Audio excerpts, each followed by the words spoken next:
বড় বউ আসার কথা ছিল, কি যে করি, আমাদের ছেলেটাও বাড়িতে নেই আর বুড়িটাও বাড়িতে নেই।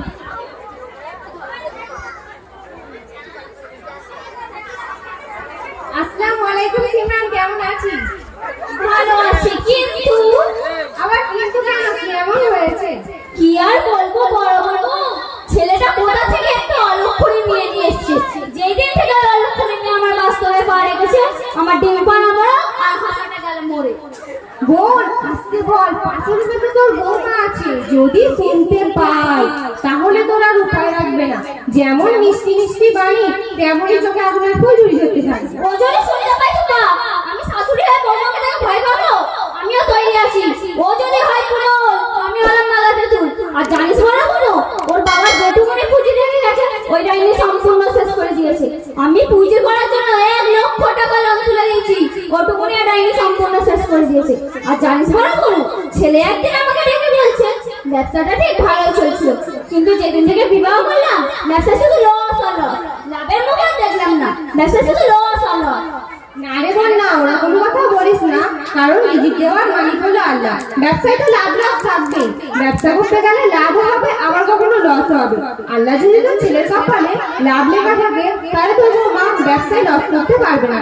আল্লাহ যদি তোর ছেলের কপালে লস লেখা থাকে তাহলে তোর বৌমা ব্যবসায় লাভ করতে পারবে না। বুবু তুই চুপ কর, তোর এই হেয়ালি কথা আমার একদম সহ্য হয় না। তুই তো বলবি তোর বৌমা তোর বাপের বাড়ি থেকে এত জিনিস নিয়ে এসছে, আমার বৌমা আমি কিছু বুঝি না, তুই সব বুঝিস না। আমাকে একটা মেয়ে নামে ঝগড়া করছিস। ব্যবসা তো তোর ছেলে করতে যায়, তোর বৌমা তো যায় না।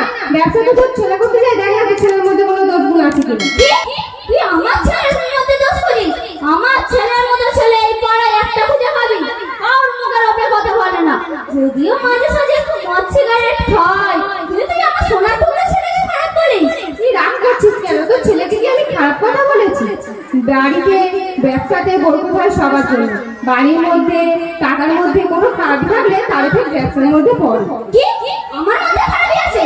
আমার ব্যবসার টাকার মধ্যে খারাপ আছে? আমার জন্য বাইরে বাইরে মধ্যে কমে যাচ্ছে।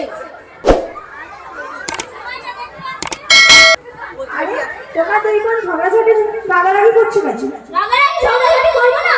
আমার বউ বলতে বলতে বলে কি আমার মধ্যে খারাপই আছে, আমার ব্যবসার টাকার মধ্যে খারাপই আছে, আমার জন্য বাইরে বাইরে মধ্যে কমে যাচ্ছে।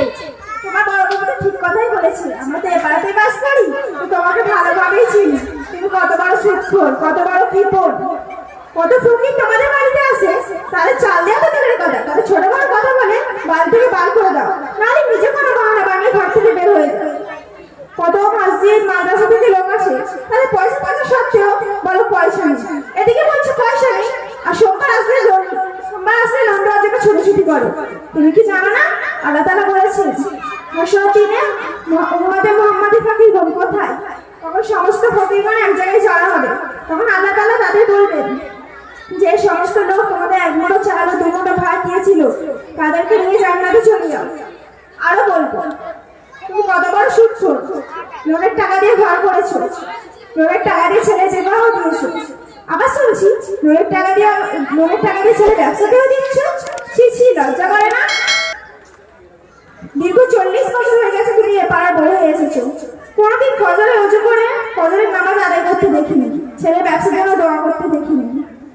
আমার বাড়ির লোক মসজিদে নামাজ পড়তে যায়, কোনোদিন দেখিনি যে তোমার ছেলে মসজিদে নামাজ পড়ে সে ব্যবসাটা দিয়েছে। আবার সেই ব্যবসার উন্নতি করবে। পরের মেয়ে তো পরের মেয়ে অলক্ষণী, পরের মেয়েটা আইনি। বুড়ি হয়ে মরতে চললে অন্তত নিজেকে শুধরানোর চেষ্টা করো। এনাও মা চাটা খাও। দেখো তুমি এই বৌমা অপমান করছিলে। বৌমা আমার এরকম হবে না, তুমি আমাকে মায়ের মতো ভাববে, আমি তোমাকে মেয়ের মতো ভাববো।